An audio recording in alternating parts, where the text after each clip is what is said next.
It's been a year since my first video on Illuminaughtii, though I didn't really like how I structured it, to be honest. So today we'll be taking a dive into her past and present once again together just to see how things have been faring for Blair since her exposure last year. Shout out to the channel members like always, and if you'd want to support yourself, you can subscribe to my Patreon in the corner or YouTube memberships by clicking the join button. I hope you liked the video. Now let's not waste any time here and get right into everything once again, starting from her very first controversy on the internet.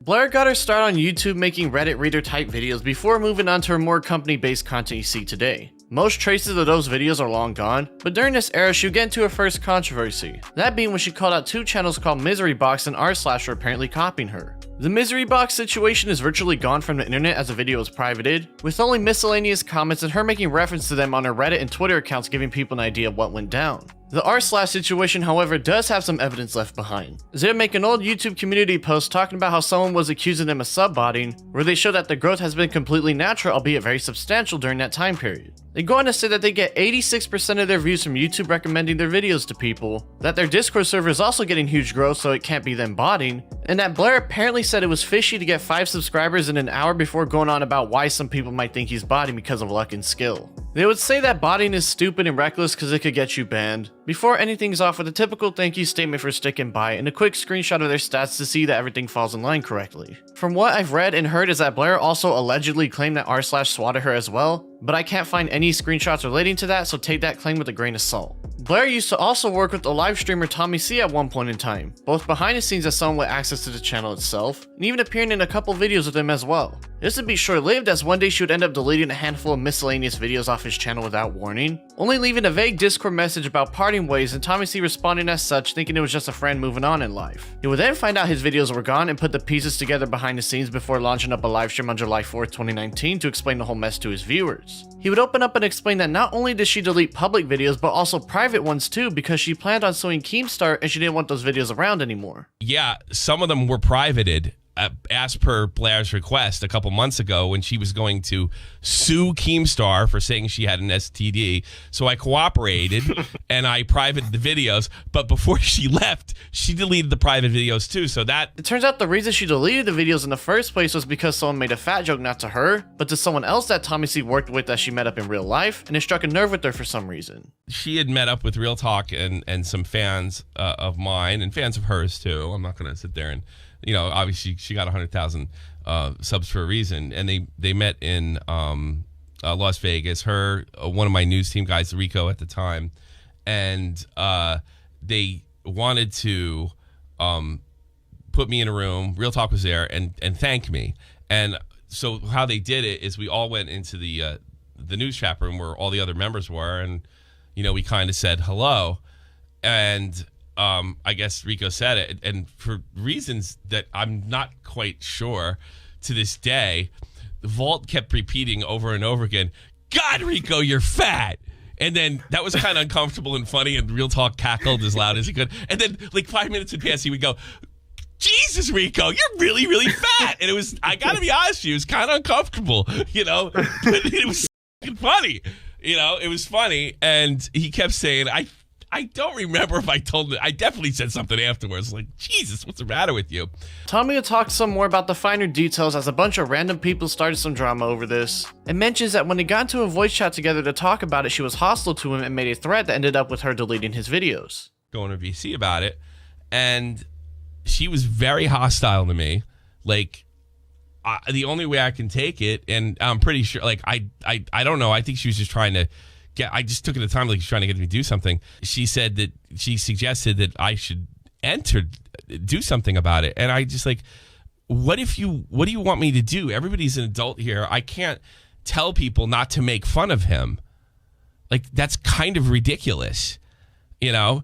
And she threatened me. She said, if you don't do something about this, I will.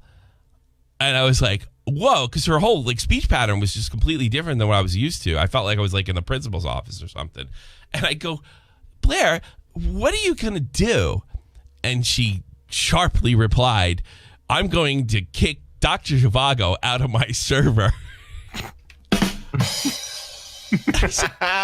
As we just heard, Blair seemed to be pretty upset that people were calling this dude fat. Not even calling her fat, mind you, but just him, almost as if she was projecting or something. Of course, if that truly bothers her, she can just help the guy out to get some good exercise routines going on so he won't have to deal with any of that name calling anymore. A good shower after some exercise is always a great way to freshen things up, and an even better way is to pair it with a nice cologne for that extra clean feeling. Luckily for me, Scentbird's got my back, as they're a subscription service that lets you choose a new designer fragrance to figure out what you like the best out of all of them for just a low price of $17 a month. Better yet, if you use my coupon code LANZA55, you can get 55% off your subscription order, coming out to just over $7 for your first month. Having all these options available to me at the click of a button is extremely convenient, and that's not even mentioning just how many options there are to begin with.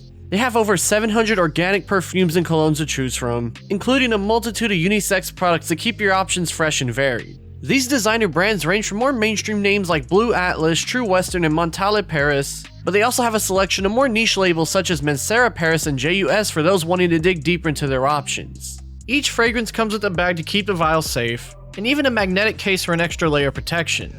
I got myself Zero Econ Ode, Roja Elysium Out Intense, and Versace Eros Flame, with each of them having their own unique scents going on. The Zero Econ had a more sporty and outdoors vibe to it, whereas the Roja had a more straightforward, fresh and clean one, and the Versace had floral notes attached alongside a general freshness going on, with each of them lasting around 4 hours in my time using them. They're all super portable too, as you can stick them in your purse, your coat pocket, or even your normal pants if you so feel like it.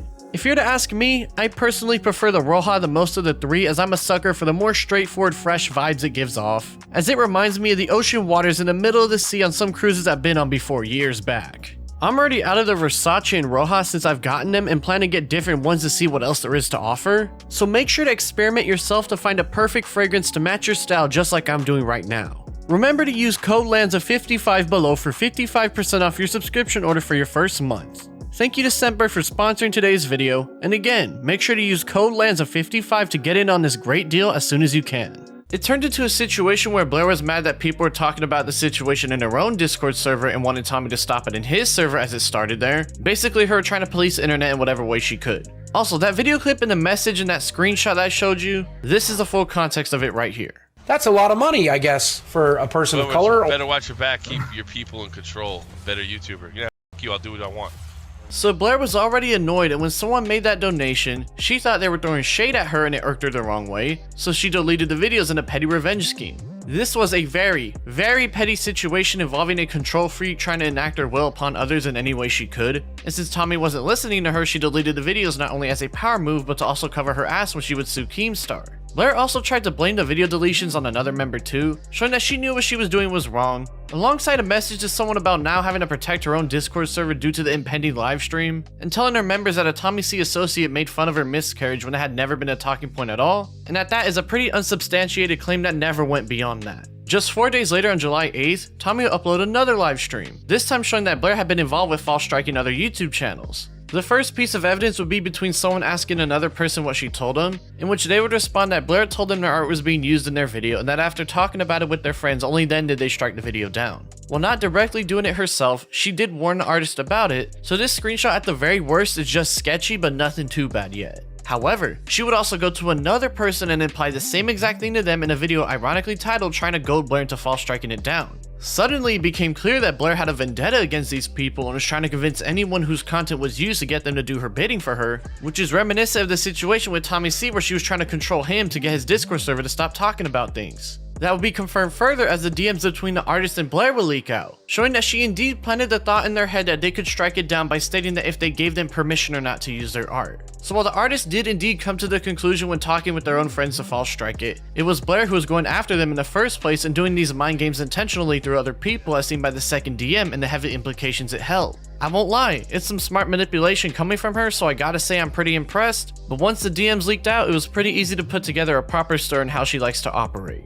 Blair would also block any people associated with those she now hated, going as far to block someone simply for following them on Twitter. A then 16-year-old teenager would come out 2 years later and say that she added these people once when making a joke, and that Blair would start to try and manipulate them in DMs because of this. First saying that it was because they were endorsing these people and telling them goodbye as they replied saying they weren't doing none of that. She would continue these mind games saying how they'll miss them for choosing these people over her as they explain things to her, explaining exactly everything to her for the rest of the DMs, with things ending with Blair cutting them off after they wouldn't submit to her. The fact a grown-ass woman was manipulating a teenager in such a way is honestly insane, but again, it shows how far she's willing to do anything to get her way or get back at the people she doesn't like. Cruel World Happy Mind, also known as Madison, would become the very next person of interest, as one day in 2020 someone would mention that Blair made a video very similar to hers, and after talking about it with friends she decided to DM her as she felt she copied her. She would open up by stating that she was small at the time, but a lot of the beginning of her video sounded very similar to her own, and that she just wanted to have a discussion with her about the whole video making process and whatnot to hash things out between each other. She wouldn't hear anything back from her, so during another moment where Blair's name was involved, Madison would again message her saying that they should really clear things up together before they get out of control for no reason. Now, despite not replying to Madison, Blair herself was actually quite aware of her by this point, as during a podcast she appeared on September 10, 2020, saying that she doesn't watch other anti-MLN channels similar to herself and proceeded to talk shit without outright naming her as to not get into any controversy. But it's a very small YouTuber, and she DM'd me on Instagram claiming that I copied her. You got that. And okay, she claimed that I copied her video that she had done maybe a couple weeks ago, right? And the video that I had done the topic on was suggested to me multiple times from my comment section. So I just listened to my comments and I made a video because that's what people were interested in my opinion on. Those were her sources. And then she sits down for a video, maybe 30-40 minutes long, drinks a coffee, is distracted the whole time, and just gives her opinion on how she feels about things. And I said, you cannot believe for 1 second, ma'am, that I am copying you. You are giving an opinion.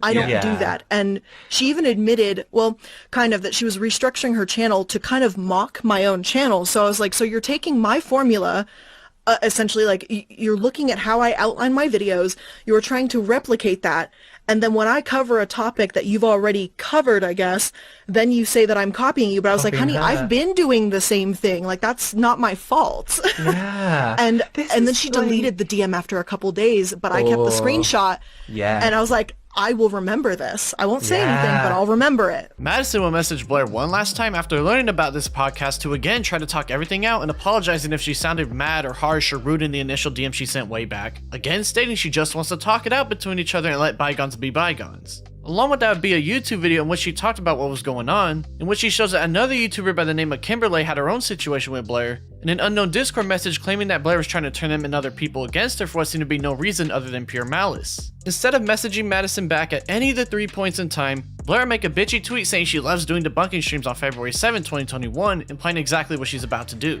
However, the very next day on the 8th, she would make a series of tweets saying that they finally had a call together and were able to work everything out between each other, canceling the planned stream in the process and moving forward from the situation. Nothing major come from this entire situation at all, with most people generally coming to the conclusion that it was all one big misunderstanding that got taken way out of proportion. However, when thinking back on the Tommy C stuff and how she snaked her way through that, others felt this was yet another example of her being manipulative and sneaking her way around a potentially bigger controversy using some clever social skills. People would decide to look into Blair some more because of this uneasiness, and they would come across something about a year before where someone stated that they love her content, asked if she would bring back her old Reddit videos, in which she responded with a simple no and left it at that. However, instead of just leaving it at that, she would post this comment on her YouTube community tab being rude to the fan and using it as an example of people constantly asking for new Reddit videos, saying that all of that will be on the Sad Milk channel now. Her subscribers would get mad at her for being an asshole to the guy for no reason, and so she would lose around 4K subs because of this. She would delete the community tab post in response, but then go on to throw shade on her Instagram talking about the situation, basically just butthurt people called her out for being a dick to some random nice subscriber for no reason. This is one of the first instances of not taking the L and showing that she thinks she's always in the right,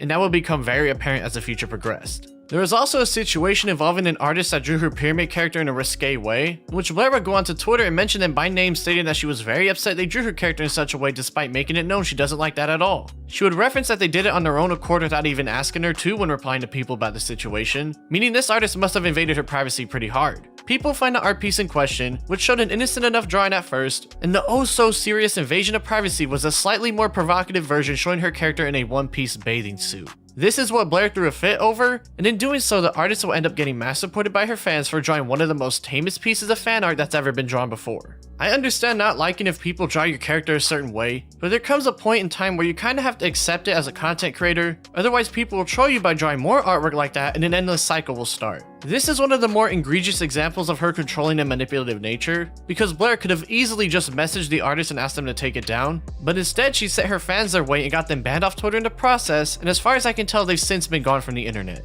Now, these first couple controversies were mostly kept under the radar due to their niche nature in general, but this next situation is the one that opened a massive can of worms we're about to go over. The situation began on April 20th, 2023, when Blair would make a Twitter post calling out Legal Eagle, a massive YouTuber and lawyer who talks about the expected law-based subject matter, and his editors for plagiarizing her video editing style after not hearing back from her team. She would then post a screenshot of an email showing Legal Eagle's editor asking her about an After Effects plugin and if they could hook him up with it for a video project he was currently working on, with the email not sounding malicious in any sort of way at all. Along with that email would be a Discord screenshot in which the editor Danny would join asking people around how to do a specific effect in one of his videos, again not being malicious at all in the messages. Blair would then take things to the next level, showing off multiple examples of Legal Eagle and his team apparently copying her, the first set being the torn paper effect that's seen on both of their videos, and the next would be the skewed angle with the text being highlighted. These effects are seen in a bunch of YouTube videos and even documentaries throughout the years, so the fact this was her attempt at showing off her stuff was copied showed we weren't dealing with anything substantial but rather just someone butt her over literally nothing. She would continue to say that she wouldn't have cared to make this call out were it not for the email and Discord messages, but again, they were literally just inquiries on how to edit a certain way and not in any way trying to copy or undermine her, so the call out post was at best a lack of emotional control and at worst a malicious attempt at going after someone she thinks is a competitor. Legal Eagle would hit her up and tell her nobody on his team is trying to copy her and they've been using the same editing styles for around 4 years now, and points out the obvious that the editing styles have been used by countless other people throughout YouTube and it would be ignorant to pretend Legal Eagle's editors were copying her. Legal Eagle would defend his editor as he was just trying to learn a new way to edit and nothing more, and would also point out that he's a fan of her, wasn't trying in any way to offend her while trying to reach out about his inquiry. He would then show the rest of the Discord messages that showed Danny wasn't even mad or anything when they said they couldn't help him, again showing that this was all out of good faith in what Blair was trying to portray him as, before saying his last piece about how it's normal for editors to ask others for help or ideas on how to do something because that's just how people work in that side. Hbomberguy would catch wind of the situation and point out the irony of everything, because Blair had actually straight up plagiarized someone's script word for word in one of her own videos before, according to him. Professor Hugh Fudenberg. Professor Fudenberg has long been controversial. A man named Hugh Fudenberg, a former immunologist who has been long controversial. In 1989, he was caught up in a bizarre lawsuit involving the Food and Drug Administration, which told him he had to stop injecting his autistic child patients with blood products. In 1989, he was caught up in a bizarre lawsuit with the Food and Drug Administration, which told him he had to stop injecting his autistic patients with blood products. After this hypocrisy and irony being shown live in front of everyone, Blair would delete the call-out post and make a new one showing that she hashed things out with Legal Eagle and apologized for jumping the gun and letting her emotions get the best of her. The drama would die down from that point onwards and people were ready to move on, because it was pretty clear it was just a heat of the moment Twitter tirade that a massive YouTuber of her size shouldn't do, but it can be chalked up as just a small mistake as people are human. Blair would even claim during this drama that people were trying to hack into her accounts, showing that things were getting out of control for no real reason, and it was a good sign that things were solved rather quickly. Of course, just because she hashed it out with Legal Eagle doesn't mean she's out of the water just yet, as YouTuber The Click would see what was going on and start to out his own grievances with Blair on April 23rd. He would start his thread off explaining that he hasn't worked with Blair in over 2 years after leaving her collaboration group Sad Milk because of similar emotional stunts from her. He then explains this further as to what exactly he means, and says the last meeting he ever had with her was full of verbal abuse and name calling from a clearly emotional person losing control of their actions. He would quote one of the things she allegedly told him while berating him in call, and then after that, half of the Sad Milk group left after seeing all this, with her going on to spread lies and half-truths about the members on Reddit and vague posts on Twitter about what really happened.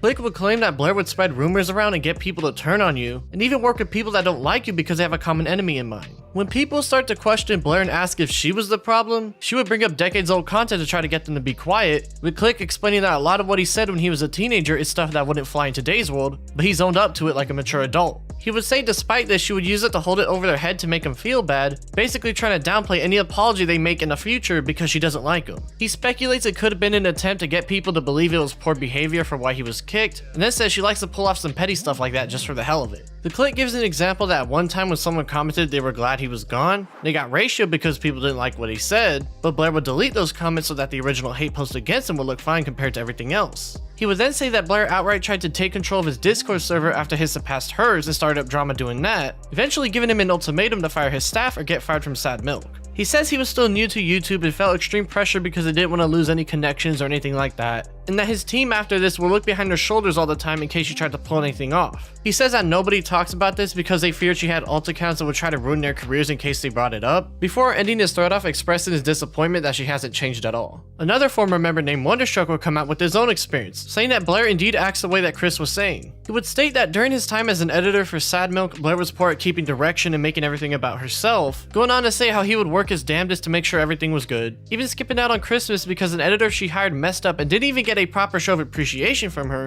and saying how she delays payments so she could buy expensive stuff for herself. He would say that Blair would try to constantly paint a new person as a villain just because she doesn't like him, and go on to say Sad Milk broke apart not because of creative differences but because of her, starting from the meltdown call she had with Click and another person named One Topic at a time. Wonderstruck would explain that the channel started off as a fun little side project, but that Blair wanted to take control and turn the channel into a view-based platform rather than a fun one, straight up making certain changes to the way their content was on the channel, which led to a decline in the overall quality of what they were producing for their viewers. He says after a bunch of people left because of the call, he would be the one doing the heavy lifting, and that he tried to make proper schedules for everybody left and keep Blair in the right mental space after she broke down wanting to delete the channel and Discord server, but that Blair has an overall negative aura around her, such as making fake accounts to stalk Click and the others who left to keep tabs on them for no other reason other than hating them. Wonderstruck would then say that Blair watches a lot of people through these alt accounts, and would try her hardest to shut down anyone that dared speak bad about her, even hitting up her lawyers whenever she felt she had a chance to take them out the legal way. He would say that this negativity and vindictiveness was insane to witness in real time, and that no matter how hard he tried to get the channel back on track, Blair and her inner circle would start to shut him out and trash him because they didn't like him anymore. He would then say for the 30 days he lived with her, Blair was a nightmare to live with as she's just a negative person in general, and shows off how messy her room is in an attempt to show how bad she is, saying that she was always subtweeting about him and others and whatnot to make him feel bad alongside her Discord manager. Wonderstruck would say his therapist suggested he leave the house because it was bad for his mental health, and during that time he ended up with no car, no home, barely any clothes or money, and he was basically back to square one having to fend for himself with nobody else out there to help him.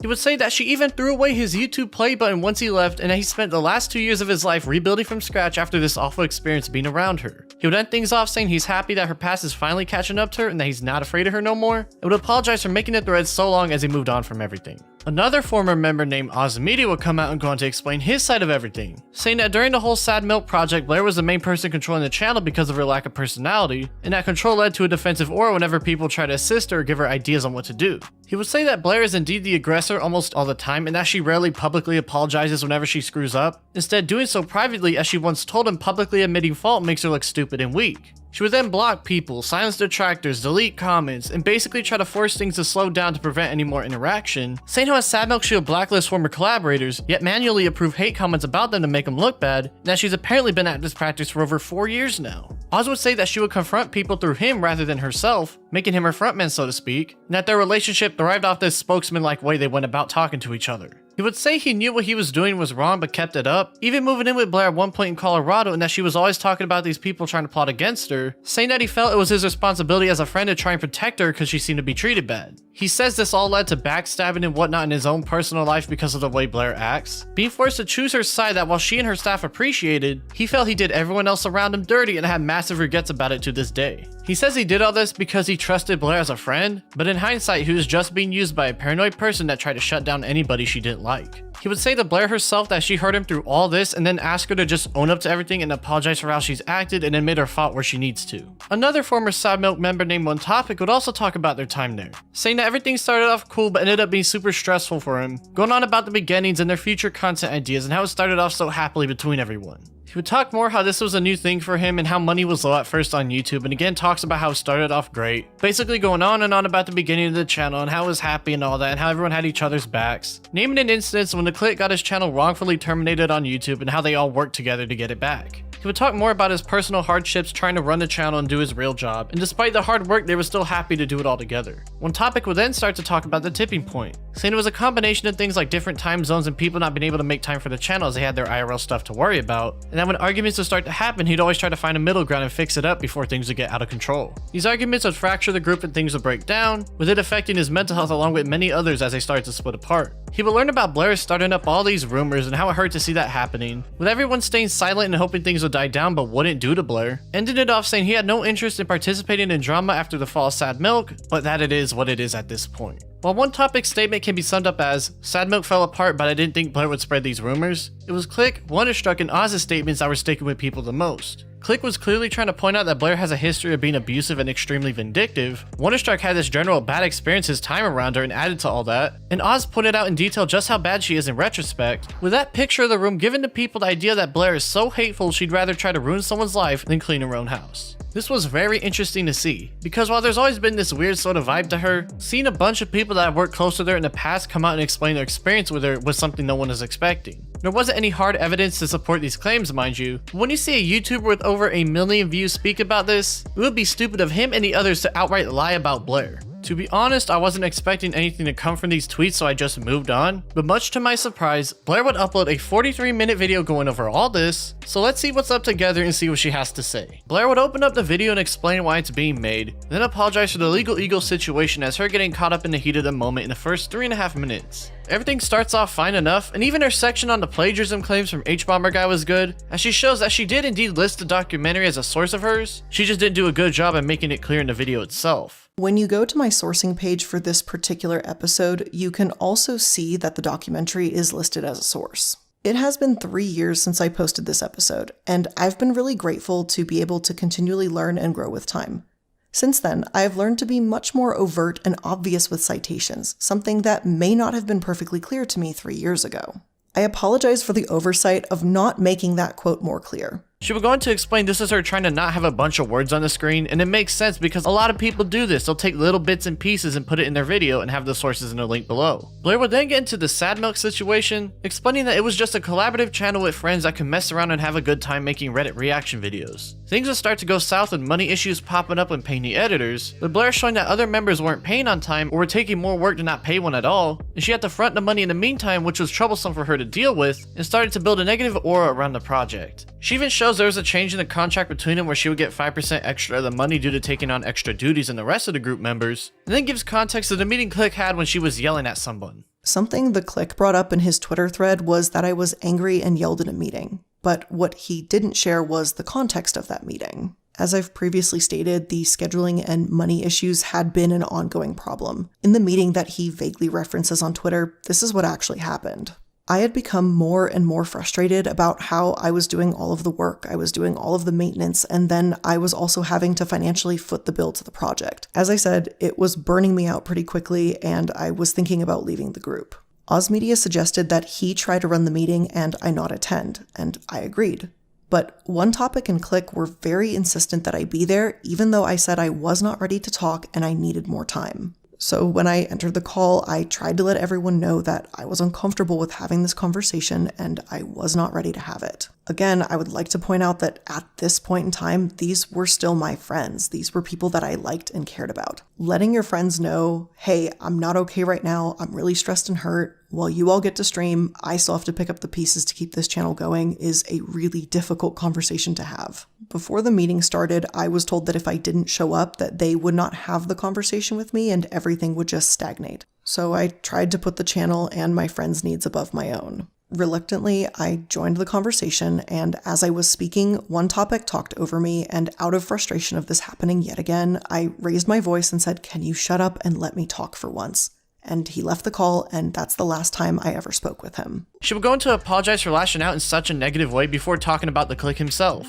Blair would bring up some videos from over a decade ago of Click saying some nasty stuff, and then says that he's still been using the same kind of language even today. You are right. Those videos in question are old, and at this point, they're kind of irrelevant. People can learn and people can change. That being said, at the time in 2020, Click was still using horrifying language and slurs that have long been deemed unacceptable. She would then talk about the Discord server and his claims that she was trying to take it over, so to speak, where she would explain that his mods came to him after a situation involving a 19-year-old and a 12-year-old were brought to light. In Click's Discord, there was a 19-year-old bragging about a 12-year-old that he was claiming to be involved with.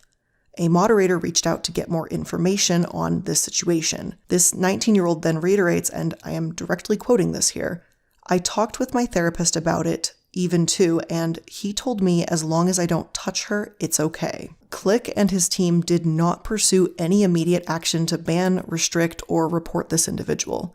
So those shared mods came to me, and they told me that they were uncomfortable. So we used this individual's ID number and we banned them from the Sad Milk server and from my server, and we reported them to Discord's trust and safety team, who we hope did pursue this further. Then I went to contact Click to see what was going on, and it was mainly because I didn't want to believe that he would blow off someone clearly discussing such an inappropriate relationship. When Click didn't initially take action, I switched tactics with him and I called One Topic, who was and still is, to my understanding, one of the Click's closest friends on social media. I got into a call with both of them and I shared these files with them, and One Topic opened the files, he was horrified, and he said, and I quote, "I've read one and I don't want access to those screenshots." It was after this conversation that Click took action and reported and removed that individual from his server. Now, as you can tell, this is where things start to get a bit weird, because you can see Blair telling the story in a way that makes it seem like Click knew about the situation yet wasn't doing anything himself. But when you think about it, there's no way if Blair would know this or not, and she was just assuming that Click knew wasn't taking any action, projecting that into her video. Also, you might have noticed the jump cut. Well, that was because Blair brought up an irrelevant situation involving a former admin who was sharing NSFW images to people they knew who were underage. This isn't relevant at all, yet she brings it up in the middle of her explanation to try and use guilt by association to further the idea that Click is an irresponsible Discord admin. It's not exactly the most subtle thing either, and it's pretty obvious what she's trying to do, and that was odd to me because the video so far was actually doing a pretty good job explaining her side of things. She would then claim that Click was cultivating an environment for inappropriate behavior because of this, which again is based on her assumption that Click knew about the situation when there's no way of telling if this was true or not. Blair would go on to talk about Wonderstruck, which starts off with her explaining that he edited the Christmas video on his own accord and not because she asked him to, before going into their personal relationship together and how he would tell him his life wasn't moving in the direction he wanted to. Due to all this, Blair would end up driving him up to their house to move in with him, and then explaining her reasoning behind doing it. I want to explain my perspective a little bit here. At this point, I was finally starting to feel comfortable with my channel, and I felt that I was in a good position to be able to help somebody out and truly change the lives of one of my close friends. I was in what I felt was a privileged position, and I wanted to share that with someone I cared about and wanted to see succeed. With that in mind, I decided to hire Wonder to do some editing work for my channel. She would then get into the details about hiring him for her company as an employee and how he missed a deadline but that she decided to keep him on because it's just one deadline and nothing crazy, and then talk about him acting inappropriately with others. Although there was only a minuscule amount of work for Wonder to do, he still managed to act up within company spaces. He made inappropriate comments on forms that were visible to other employees, he didn't complete tasks that were assigned to him, and he failed to follow company protocol. I have a strict policy regarding formal disciplines, and within his short time of working with me, he had already met the criteria for termination. Blair would then get into the situation where Wonderstruck said he couldn't talk about it legally, and then explain her side of things and how it went down. After many in-depth discussions with Wonder, I made the decision to purchase a vehicle that he had already agreed to enter into a rent-to-own contract with said vehicle. On June 12, 2021, Oz Media and I collectively decided to take out a loan together in the amount of $42,359.69. Additionally, I brought $28,346.79 in cash as a deposit. Wonder did not contribute to the deposit on the car. We would go on to talk about the rent-to-own contract some more and go over the nitty-gritty of everything, and sum it up as a situation that Wonder not only lived rent-free in her own house, but she was also losing money because of the way the car contract worked out. She would then say she went to repossess the car back where Wonderstruck moved back to, as it was still technically her property, and then proceed to show pictures of the car in bad shape. First showing that it was dirty and unkempt, that the windshield already had a big crack in it despite just being 1 month since he moved out, and that the glove compartment was broken as well. Basically trying to show that Wonder is an irresponsible person and whatnot. Blair would then explain that all the stress caused Wonder to send a message in which he threatened his own life, so she would call for a wellness check on him to make sure he was okay and didn't do anything drastic. She would then hit up her own therapist and try to hook him up with him as she believed she could help him out, and vaguely hints that this caused a rift between all parties but doesn't explain any further. And unfortunately, after I recommended Wonder to this therapist, there began a conflict of interest and I could no longer in good conscience see her for her services. Wonder, I am so incredibly sorry that I unintentionally created a conflict of interest between the two of us in regards to this therapist. I did not mean to make that an issue between us at all. She would then bring up some issues between each of their dogs, like how Wonder wouldn't clean up after his own, and when the dogs started to fight each other, Wonder wasn't doing his part in being a good pet owner, specifically bringing up a story in which he was negligent with him. I was woken up at 2:30 in the morning by Oz because Wonder was panicking because James was gone. Wonder admitted that he took James outside to go potty, then having forgotten he had done so, he left James outside while Wonder left the house with Oz. That means that he left his own dog outside unsupervised for hours on end in the middle of the night. She would then say they did indeed get the dog back the next day due to the neighbor finding him, so all is good on that end. The next part is explaining the dirty room picture that Wonder showed, in which Blair would say that it was a picture from a room dedicated to unboxing, which is why it looked messed up and trashy, and that there was no reason for him to bring this up other than to try to make her look bad. As for the photo that Wonder posted claiming that I live in a hoarder home, I want to clarify that, as previously stated, Oz and I had only started moving into the home around mid-April 2021. I still had my room from a shared lease with multiple roommates until June 1st. During Wonder's stay, I was still in the process of moving in and unpacking. Furthermore, the photo he shows is a photo of a room that wasn't lived in by anyone in the house, and it was being used as a temporary storage and unpacking site while everyone was moving in. What was the point of this, Wonder? Why would you even bother posting something like this except to humiliate me? This was a room that we told you we were using to move, and we let you know it was off limits to you. That photo alone shows your consistent lack of respect for Oz's and my boundaries. And Wonder, I am sorry that I was ever friends with you. My short involvement in your life clearly caused you so much harm and emotional distress. And I never want that for any of my friends, past or present. And for that, I again want to apologize. I hope you find peace. She would thank Oz for being around her during her mother's cancer diagnosis and issues in a very somber and sad tone for people to listen to. The truth is, like we've privately discussed before, I always hoped that we'd be able to reconnect again in the future and mend our friendship. I meant that when I said it to you, and I believed you when you said it back. Even after everything that's happened, you were the one person that I always thought we could just get it and pick back up where we left. And unfortunately, I think that ship has sailed. Oz, I miss the friend you were to me, but I think this makes it clear that we finally need to cut all ties.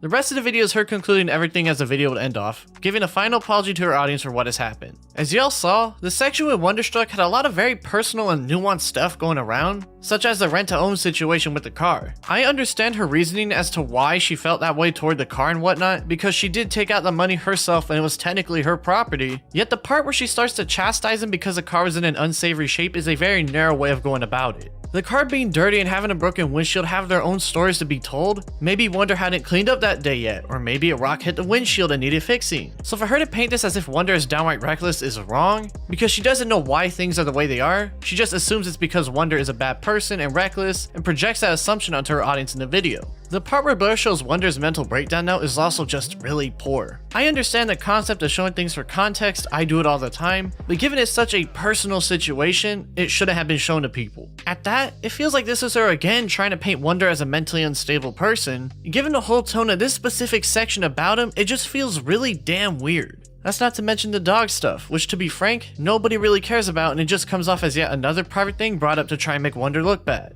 Overall, the video started off fine, but the assumptions made about Click and especially Wonder were just really weird. As while it does seem there's some poor judgment on both sides, Blair tries to paint both of them in a bad light when the examples she uses easily could have another more benign explanation to them that she doesn't bring up for one reason or another. Click, Wonderstruck, and Oz would make their own statements soon after the video dropped, so let's take a look at them together. Click explains that while yes, Blair did pay out of her own pocket to the editors, he actually paid her from his personal account to show her he wasn't screwing around, and in fact she failed to mention that in her video showed something was up with her. He also says the Discord call was a lot more hostile than what she let on for her viewers, and the big thing here is that just as we expected, Click wasn't even awake during the situation in his Discord server involving the 19 and 12-year-olds, so it makes perfect sense why he wasn't responding, cause he was literally asleep. The fact that Blair didn't bring up the fact he paid her from his personal account, and that he wasn't even awake during all this shows that she was being very manipulative in her video. He would allude to a lot more stuff and then says he'll make a full response video soon, so we can wait and see what that entails. Wonderstruck would write out a whole twit longer about the video, first saying that Blair is lying about his editing status and that he was working in a much different role than what she said. He then explains the Christmas situation was because of an editor she hired made a bad video, and he felt he needed to step in to clean things up as the Sad Milk channel not only had his name but everyone else's names in it, and he felt the video was trash overall and would make him look bad. He then explains that he lived rent-free in her house because he was only supposed to be there for 6 months, as they were building a house where Blair would be his landlord when it was finished. He then talks more about the editing issues that were going on his side, how computer failures plus changes in the content she wanted is what led to the break and not because he's a bad editor. Wonderstruck would talk about the car issue and say that the rent-to-own contract is apparently not legally binding according to his lawyer, and that it was a mess because he was living in it and a rock hit the windshield, and she apparently took it back because she knew he wasn't legally bound to it. The biggest thing by far out of all this is that he claims the picture he showed of the house is actually recent and not from 2 years ago like she made it out to be, calling her an outright liar and manipulator to her audience for trying to skew the narrative in such a dastardly way. He would link screenshots of all the relevant information, but the most important one here is the very message that Oz sent to Wonder showing the image that Blair claimed to be from 2021, and as you can see, it was sent to him on January 14th, 2023. Oz would even say the mattress wasn't even bought until 2022, and this past January would personally message Wonder saying his eyes are now open to Blair and he regrets not seeing it any sooner. The stuff having to do with the car, sad milk, and the NDA, while important in their own regards, aren't the deepest to cover. The car part is mainly just a screenshot of Blair sending an email asking for the car back or she'd repossess it. The sad milk stuff shows that it was making decent money in January and still an okay amount even months later. And the NDA stuff is Wonder talking to the NDA guy about how Blair subtweets all the time and talks mad shit, and expresses his frustration with how the situation is going and how she's being an unfair asshole trying to ruin his life. As you can tell, the situation between Wonderstruck and Blair is far more than your average easy to understand drama, but rather former friends that had a falling out and are now airing out a bunch of shit about each other. Some may think it's just a bad breakup airing out on the internet, but when remembering that Blair implied a lot of things about Click and straight up lied about the pictures of her house and Wonderstruck for bringing them up, it's obvious here that Blair is the one being a disingenuous person. I get why people are calling her a liar, because she is a liar now. And instead of owning up to anything, she'll just say lies or half-truths to try and get her way out of the situation and make the others look bad, and that in turn makes the words of the others more believable. Lying about her house being a mess is a great example. Blair could have admitted that yes, her house is indeed messy and then try to spin it as Wonderstruck trying to maliciously attack her in her mental state, but instead she's too embarrassed to admit that. She lies about the pic and in turn gives Wonderstruck more ammunition to use against her and shows everyone that she's a liar and invalidate her words some more. The fact that Blair had an easy way to victimize herself but didn't choose that route shows to me someone who didn't think this through well enough. Hell, I'd argue someone showing off your messy house to make you look bad is indeed a messed up thing to do, yet because Blair tried to spin it in her favor and lied doing it, she ultimately failed after being caught lying to her audience. Click would upload a video response on May 2nd, in which she goes over the recent situation involving Blair. The first would be how she tried to pin the blame on him for not banning the Discord creep in time, but he then explains that he was asleep during all this, so there's no way for him to even know what's going on, not to mention he has over 44,000 members and it's unrealistic to expect someone to micromanage a literal town's worth of people. He was banned at 2:14 a.m. my time zone. She brought one topic into a chat room, as she shown in her video and her accusations. However, her statement in these DMs about Click knowing is very odd, as I would have been very unconscious when the ban was happening.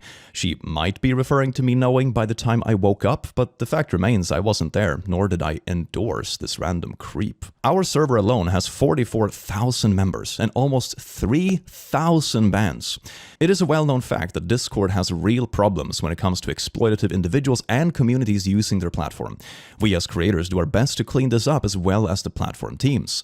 Neither I nor my team condone this sort of exploitative behavior and do our best to address it when it comes to attention. This isn't a Click's Discord issue, it's a Discord issue. He would say he saw a bunch of chaos when he woke up due to Blair's meddling, and that he was the one who reached out to her after he figured everything out to try to get things back under control. He would show Blair trying to make false implications that Click had this issue for months when that wasn't the case, and go over the irrelevant situation involving the mod and the NSFW images. Click would talk about the abhorrent language claims, in which he shows Oz saying it was most likely an overreaction alongside the message he sent after Click asked him what he remembered, and to be honest, it really isn't that much of a big deal and Blair was just trying to look for anything she could to make Click look bad. He would then talk about Blair regretting helping get his channel reinstated on YouTube, and then get into some instances of her vague posting about former members of Sad Milk. Immediately after announcing her departure from Sad Milk, within 3 hours, this statement was made by iilluminaughtii and retweeted by Sad Milk. This, as anyone would know, started many rumors. Worth mentioning, she also pushed Wonder to release a hit piece video on myself and OT back in 2021. When Wonder left, she retracted her support by removing her comment under the video. Wonder has since then retracted the video and apologizes for the false insinuation it contained, and I hold no grudge against him. I wish him the best in telling his own story and living his best life. He's a sweet guy who got caught up with the wrong people. She deleted the Sad Milk community tab after my Twitter thread, where I referenced her manipulation of comment sections and vague posting in order to spread rumors or manipulate the public image of us on the collab channel. So here's the deleted community tab, and the older screenshots I have from the community tab look like this. Better without click, and you can see there are multiple comments that ratio this. I mean, obviously the channel had a lot of my audience as crossover. And a couple hours later, oh my god, all the ratioing comments are just magically gone, so it looks like more people are hating on me than they actually are. Oh my god, how could that have happened? Oh, I guess we'll never know. He would then talk about the insinuations people would try to use against him and make him look like the bad guy because they didn't like him, including one where she indeed has his own staff member leaking DMs to her. Here she is, leaking and nitpicking a message from me to my staff, proving that she did indeed have insiders in my mod team after she and I had parted ways and the crossover staff had officially left. She says, yikes, and here is me saying that, oh yeah, you noticed the staff has left again. Basically, what happened is that OT and I left Sad Milk. It was becoming an increasingly tense environment with the group, and at the end of the day, we had no real option but to take a step back. With that change, not surprising that staff from Sad Milk was asked to leave, and I hold no grudge over it. The positive side to this is we will have more freedom within our own ranks to form this place as we want it to be without too much influence from outside parties. Paired with that, I will now have more time on my hands and I can help with day-to-day tasks. If you have any questions, feel free to ask in staff chats or DMs. I apologize for this rocky road, and I hope it will be easier in the near future. I will also book yet another meeting, Lemao, in the near future. Love y'all. He just lied to his staff about what really happened. What, I just said that people left. They did, though. They weren't asked to leave. Oh, wait, I read that wrong, but he's pinning it on me. Why are you spying on my Discord, man? This isn't even the worst of it, but throughout this whole section, Blair's trying her hardest to make Click look bad over literally nothing, such as paying someone to go through old videos of his to look for dirt to use against him in case he tried to step up on her. Here's a former staff member of hers getting paid to sift through raw audio recordings of me looking for dirt, more specifically the R word. I needed to work with this person to help me find Click saying the R slur in Sad Milk's raw audio. I can do that, just let me grab a shower and I'll be down. She claims he said it in a Sad Milk video, but can't remember which one, and she's over her head. I'll pay you $200 to find it, and here's the payment. I mean, there's just an example. I'm sure there's more, which I don't have a problem with the word R, but she does for some reason, even though she uses it in private.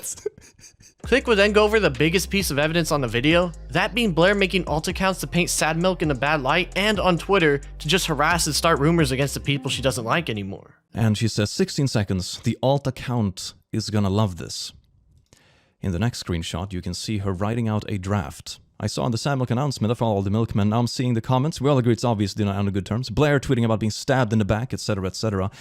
This draft matches with one of the posts made by an alt account called Doobie Schmertz on Reddit, and this is the entirety of the post. This is the truth about Sad Milk. It really looks like creative differences is dumb AF. Blair tweeting about being stabbed in the back, one topic, leaving his supporter server, and then so on and so forth, and I was a big fan of the Click. I thought his streams were great, blah, blah, blah. But then, I think Blair saw some of his streams. He did a stream where he watched some of his old videos. Click said the N-word and replies and claiming, I'm not going to reply and I'm horrible. Here is a long post. I'm not gonna...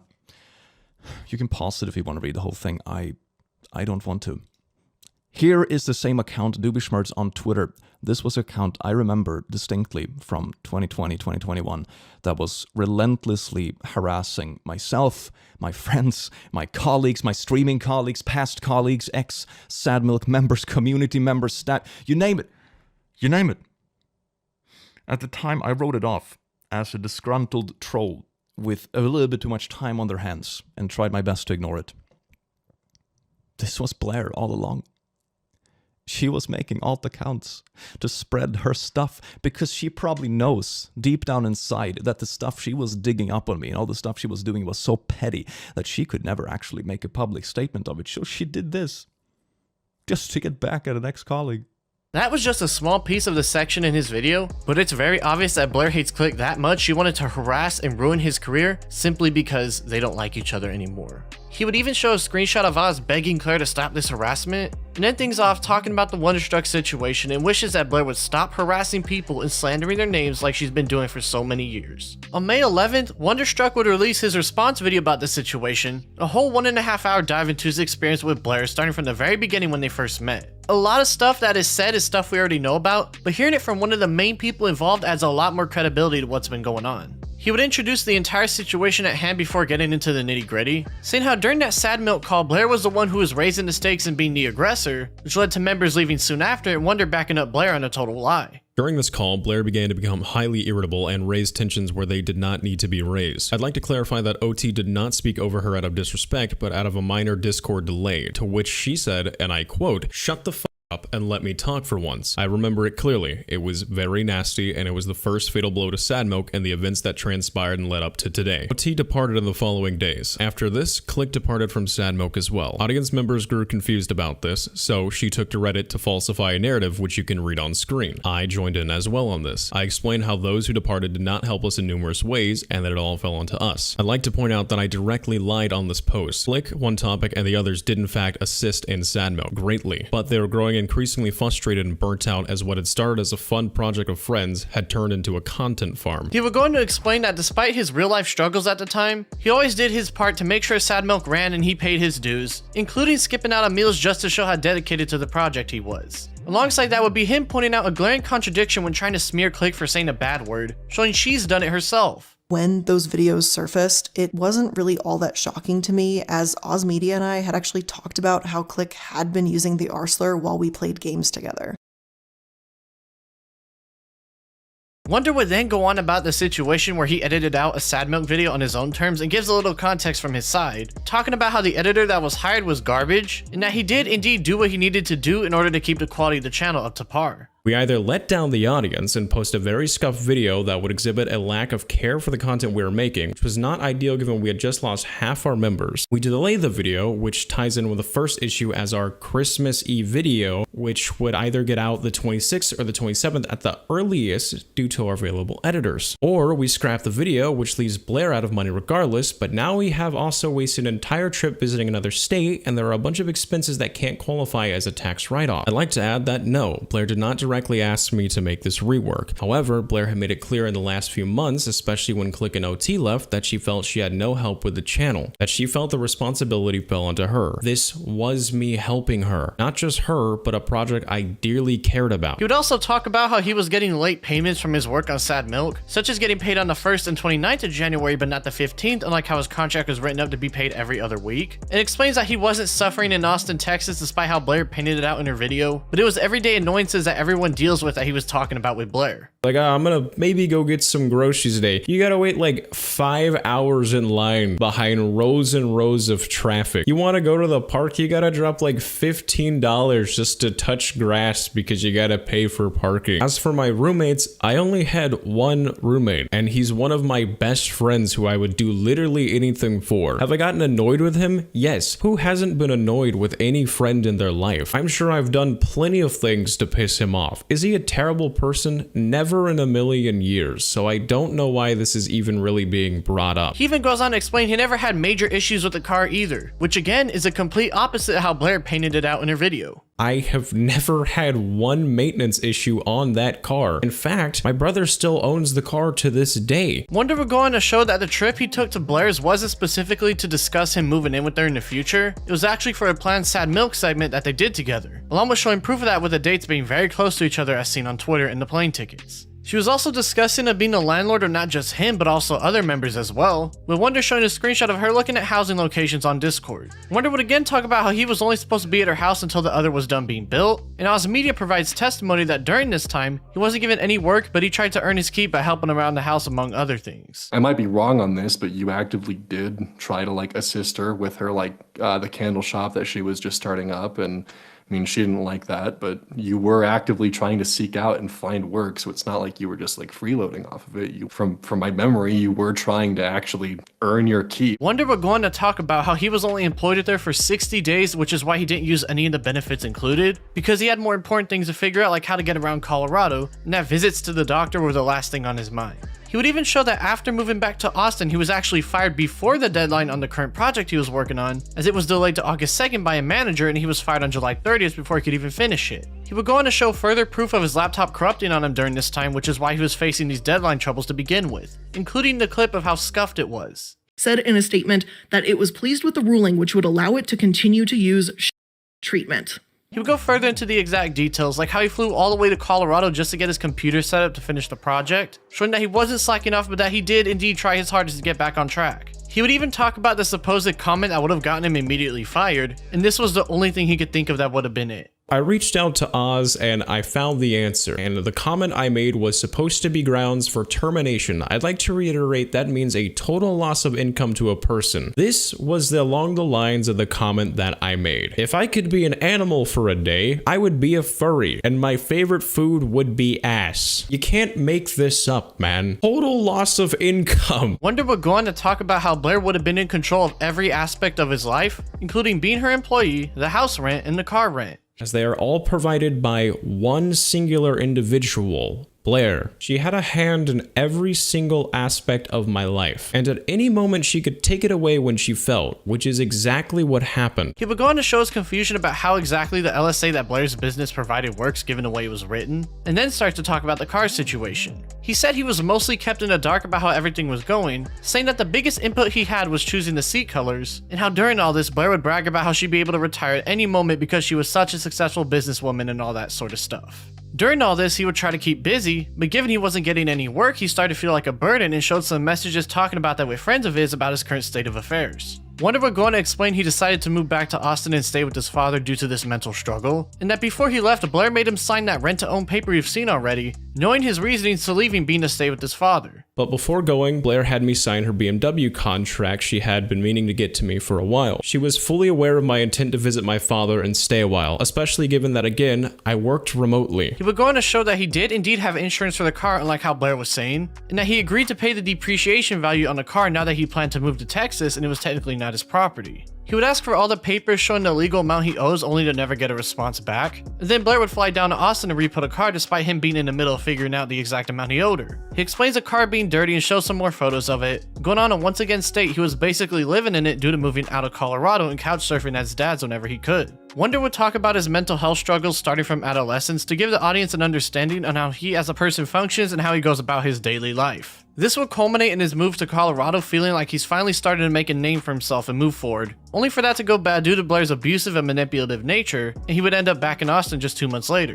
He would go on to say he sent a message to Blair saying he wanted to end it, but his therapist would call him that day as they had an appointment and things would settle down from then on. He would go on to talk about the issue with his dog James, and how James bit Blair's dog Casper because Casper was the one going at him, not James going at Casper. He then explains that the reason James escaped was because the fence wiring was a bit messed up, and that it was actually him who was called when James was found, not Blair. Blair talks about putting James on the Nextdoor app, which despite my reservations against Blair, this was a good act. But again, what she leaves out is she didn't get a call about James. I did. After James had run away, I searched for hours well into the early morning hours looking for him. And I believe somewhere between 7 to 9 a.m., somewhere in that time frame, I got a call on my phone that James had been found not far from the house. I immediately got up, exhausted as hell, and I went and I picked him up. If Blair got a message on the Nextdoor app, I don't know how when I was the one who went and picked him up. Soon after finding James, he had an accident due to eating whatever the hell's outside, and unbeknownst to Wonder, went downstairs and had another, in which Wonder explains this is him not knowing James went downstairs in a complete accident, with Oz providing testimony once more. You were actually like very well awake and already cleaning the mess up when we had actually got upstairs. What had happened was, woke up that morning, came out from the basement, and there was like, a trail of dog mess is the best way to put it, kind of like just leading all over the downstairs. It went up and down the stairs, and Blair and I, of course, we weren't happy to see that initially, but when we had gone upstairs, you were already cleaning up the mess. Blair had to leave the house, and that left you and I with cleaning it, because you and I, we were actively cleaning it up. We were both taking turns using the pet vacuum. I was covering the downstairs, and you were covering the upstairs. It's not like you just slept through it either. You were actively cleaning. Wonder would go on to say he did try his hardest to mediate the dogs despite what Blair said, and then get into the issue with Blair's dirty room. We already know she lied about this as seen by Wonder's Twitter account, but Oz himself also gives his own piece as he was the one who sent the images in the first place. This is tricky to talk about just because that was the condition of living with Blair. That's always how it has been. No matter how many times cleaning was attempted, it always ended up becoming that level of mess. There was no cleaning in that house. It was always a disaster. No matter how many times attempts were made, it would take less than a week or two for things to re-messify. And I remember when I was messaging you, there was just a level of frustration because it felt like no matter how often I would actually clean and do stuff, it just always remessified. There was no cleaning. It just felt useless, and she would never help with cleaning. It was always me. I was always the one breaking down all 800 of her Amazon boxes. I was always the one doing anything cleaning wise. Oz would even be asked about a section of the video where Blair tears up about everything, and implies this is just another way at her manipulating people by playing on their emotions. There's not really a nice way that I can actually say this. I've watched her build those tears up on multiple occasions, whether it's she forgot she had a prior engagement, so she built up tears and said, I have to take Casper to the vet and I'm very scared, so I won't be able to make it, or for talking to other content creators that she's had issues with of welling up those tears for apologies, for talking with employees, for talking with me or her roommates. It's something that I have watched her do on numerous occasions. If they were genuine, I mean, there's that, but I have a really hard time believing it with how many times I've actually seen her build those tears up. Wonderstruck will end off the video thanking people for sticking by and listening to his story, and that he's gonna chill out for a bit after recounting all this. Normally I do some sort of dive into the situation and the multiple sides and whatnot, but to be honest, there's nothing else to be said here. This isn't just a falling out between friends over petty stuff. This is someone who hates her old friends so much she will do whatever it takes to try and undermine their careers, whether that's lie about them over and over again, or even get her own hands dirty too. I've heard small little inklings that she's always been this way, but you never really believe something so vile till you see it yourself. Blair is a lying, manipulative, vindictive piece of shit who will do whatever it takes to make someone look bad if she doesn't even like you. Even after this main controversy, there's still new info coming out. Like this post from Sarah Manchester talking about how a writer of hers got access to her Facebook group despite being barred from joining.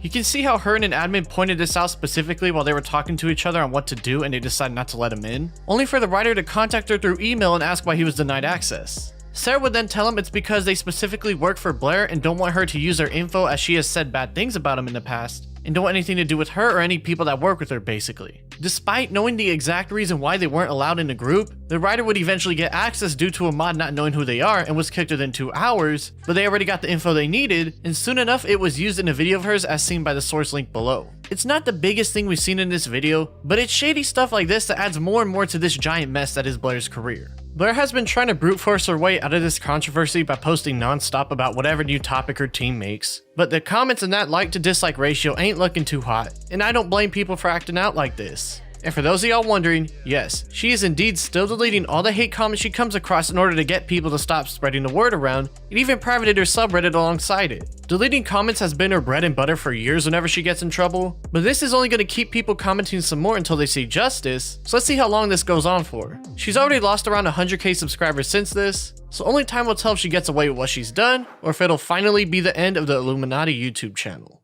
As y'all can see by this video length, this most certainly wasn't the end of the channel or the Illuminaughtii situation whatsoever, as very soon after I talked about all this, more info would drop about Blair that just really ramps things up a notch.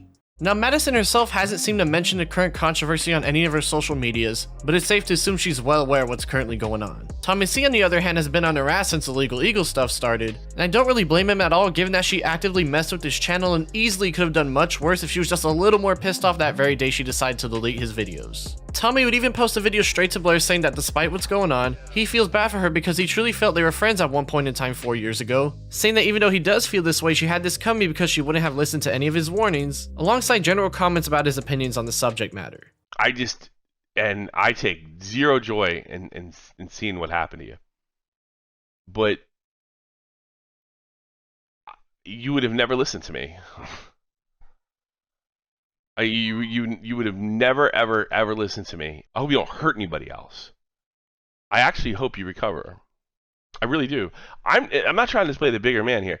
This is different from any other experience I had.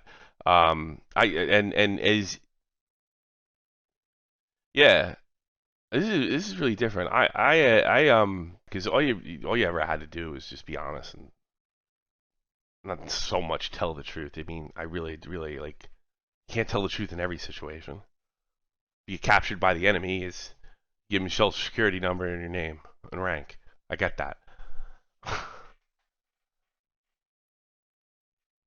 But I think you whatever you thought you were and whatever those mods they did to you or they made you feel, the dopamine they gave you, I think it really hurt you.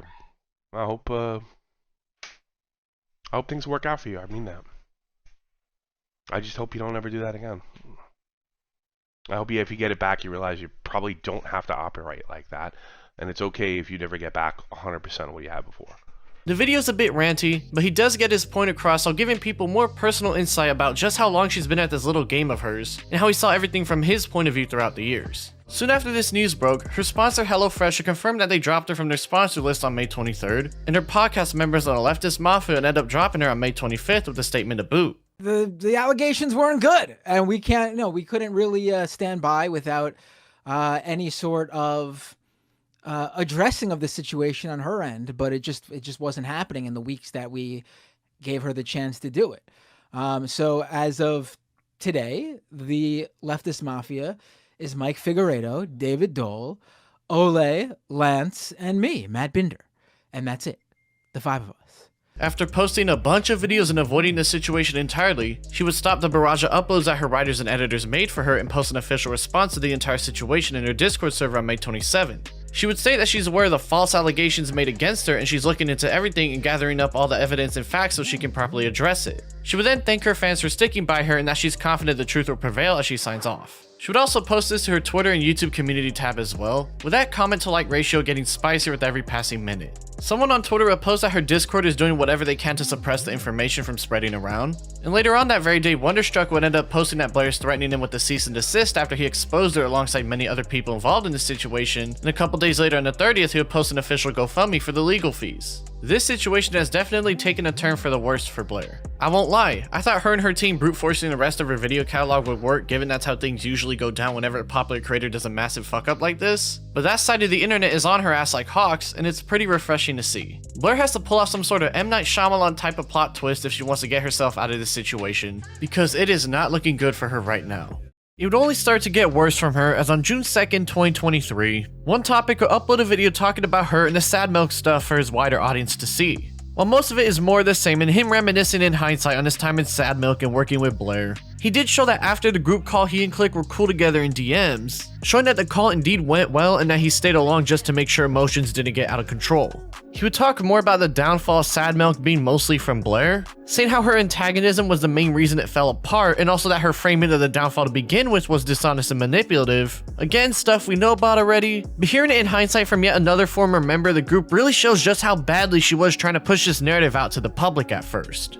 He would eventually start to talk directly to Blair herself, saying that she needs to stop trying to ruin her former friends' lives and stop going after them simply because they had a bad breakup in the past, saying how her attempts to ruin everything by poisoning the well within their other communities was wrong. Stop going after people who were your friends. Stop bullying other creators. I used to be really proud of what we worked on, and I've got some good memories of it, with yourself included. These people who were your friends, who had gone to bat for you so many times, and then when they finally couldn't take how you treated them, you immediately turned on them and worked to isolate them from their friends and their communities. The video will end off shortly after, but seeing how another person came out to explain their experience how she tries to twist and manipulate things and ruin their careers over a simple falling out wasn't helping her look any better.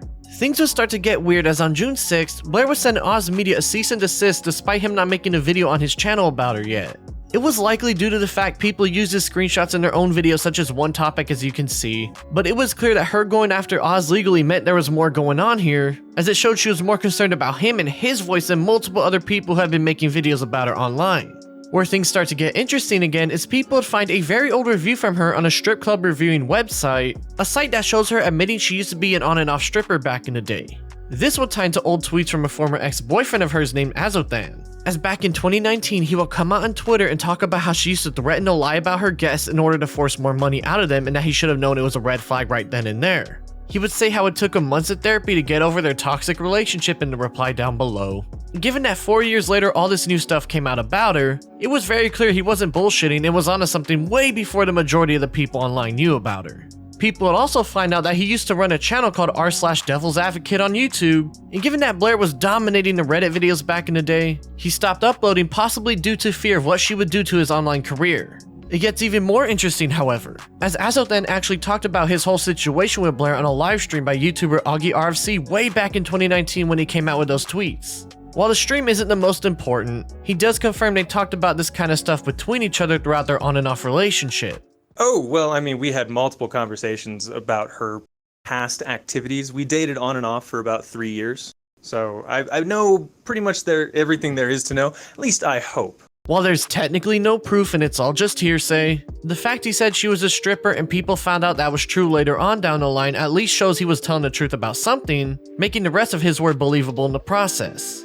In fact, people find older screenshots of Azzo saying how Blair was threatening him with legal action on Twitter, and it turns out that she indeed was, as he would make a since deleted video talking about all this on his channel back in 2019.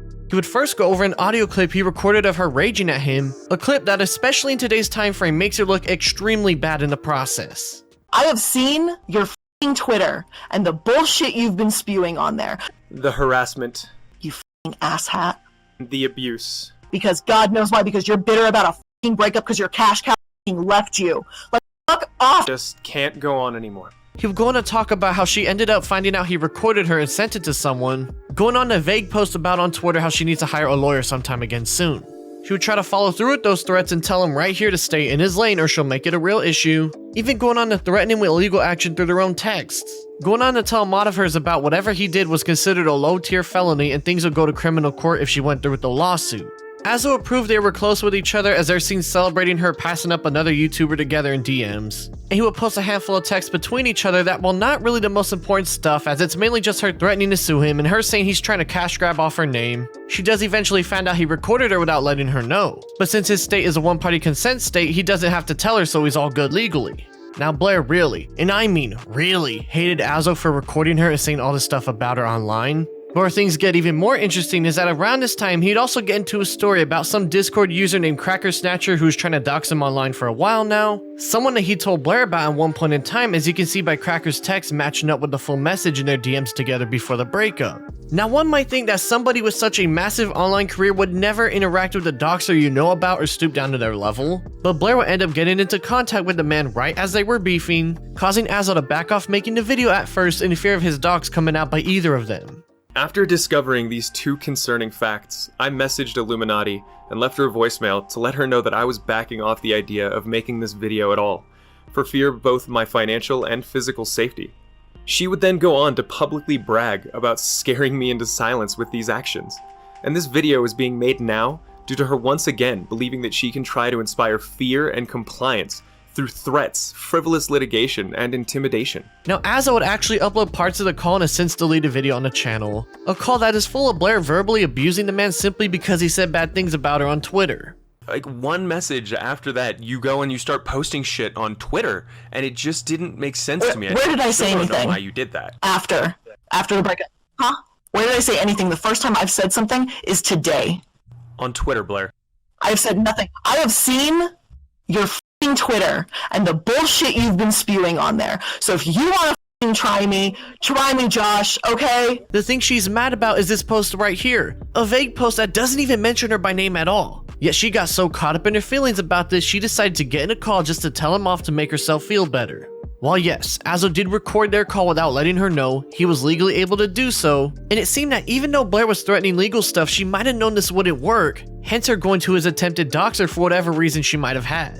While Blair did initially succeed in silencing Azzo 10 years ago, YouTuber Swoopla learned about this mistreatment and ended up getting into contact with the guy in her own video she made about her. While a lot of it is mainly Azzo telling his experience with her again just years later after the breakup, he talks about how she would manipulate him by controlling his contact to anybody that isn't her, and that whenever he wouldn't fall for this, she would start to emotionally abuse him to rein him back into her grasp.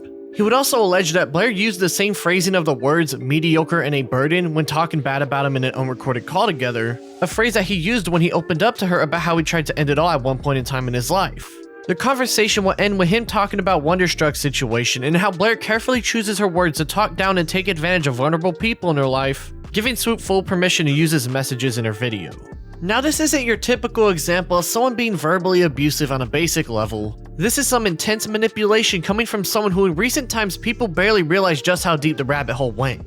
While yes, lovers get into fights all the time and say regrettable things about each other, they don't tend to contact doxers or use language referencing a very bad time in their life to control them further, yet Blair has shown that nothing is off limits in her attempts to control the narrative and people around her. While it seems that Azzo's channel has gone off the site for whatever reason might have happened, be it moving on from that part of his life or Blair doing some more legal meddling, a lot of people are learning that her pattern of abusive and manipulative behavior goes back almost a decade at this point.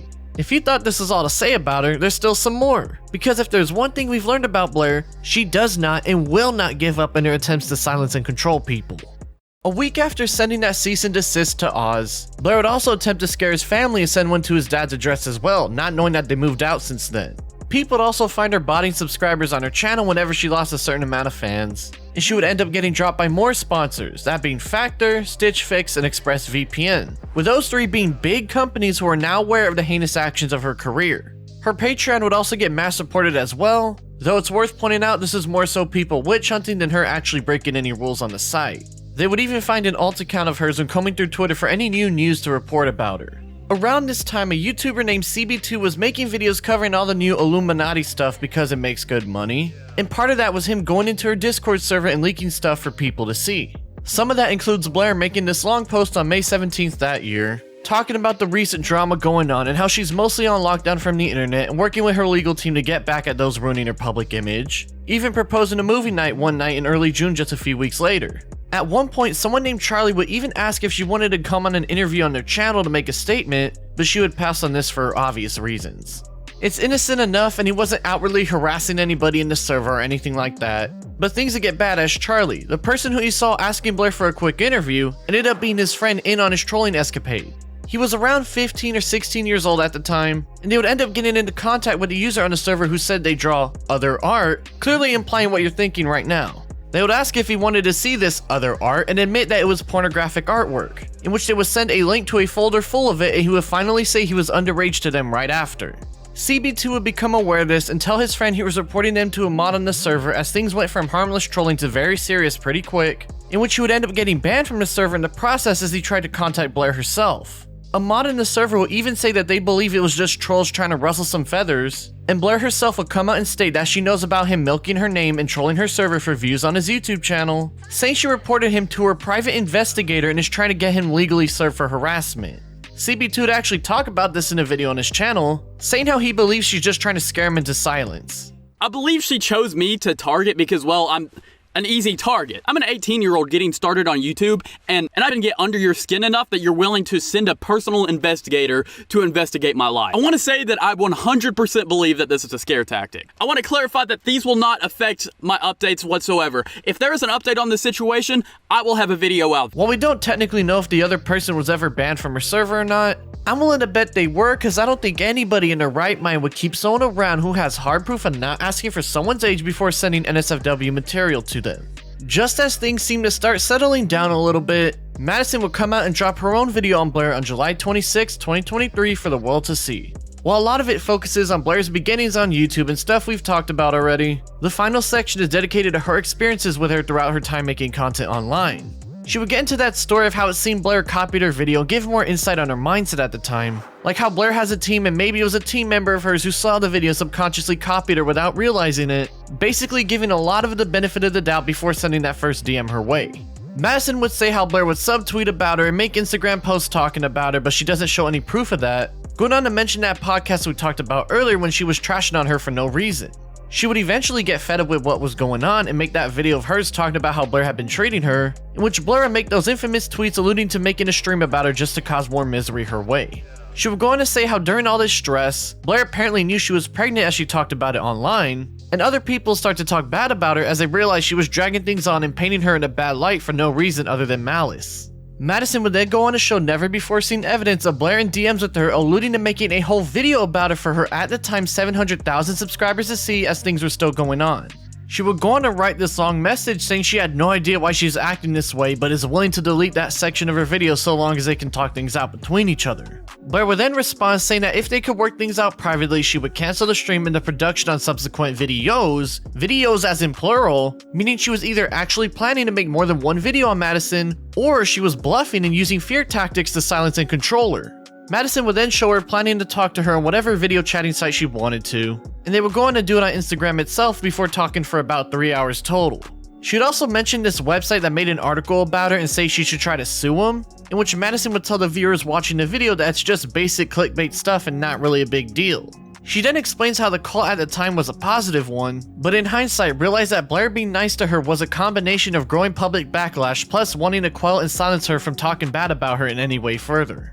And I thought that we were two individuals who wanted to take down bad MLM companies. So I thought it would just look bad for us to be fighting with each other. It just felt like in the grand scheme of things, it was more important to focus on the scammers and the bad companies. I thought it was great symbolism of two women content creators coming together for the greater good. But really, I think all it was her trying to further her agenda of me deleting that section of my video. That's all she wanted. She didn't care about the greater good. She didn't care about being friends with me, definitely. She didn't care about the message behind our content or our values or any of that. Madison would then talk about how in that call they had together, Blair learned that they lived about an hour away from each other in Colorado by going to her Instagram posts. But soon after their drama ended, Blair would start to talk about it in public, how they're so close to each other and can meet up in real life and stuff in other people's live streams.